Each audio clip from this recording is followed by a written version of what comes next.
வணக்கம். ரோட்டில் ஒரு நிமிஷம். இன்றைக்கி பார்க்க போகிற தலைப்பு பைக் டாக்ஸி ஓட்டலாமா ஓட்டக்கூடாதா? தமிழ்நாட்டில் கொஞ்ச நாளாக இந்த பிரச்சனை போயிட்டுருக்கு.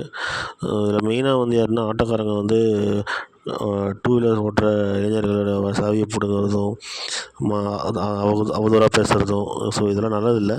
அதே மாதிரி இதுக்கு சம்மந்தப்பட்ட அதிகாரிகள் போயிட்டு நீங்கள் கார்ப்பரேட் கம்பெனியை க்ளோஸ் பண்ணிவிட்டு அறிவிப்பு நியூஸ்லேயோ இல்லை சேனல்லையோ அறிவிப்பு ஜியோ பாஸ் பண்ணி இந்த மாதிரி பண்ணக்கூடாதுன்னு சொன்னீங்கன்னா கண்டிப்பாக எல்லோரும் ஃபாலோ பண்ணுவாங்க.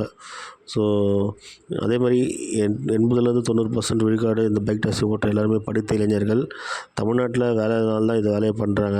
ஸோ அதுக்கும் அரசு ஒரு முட்டுக்கட்டை போட்டுச்சுன்னா அது யார் தான் முடிவு பண்ண தெரியாது.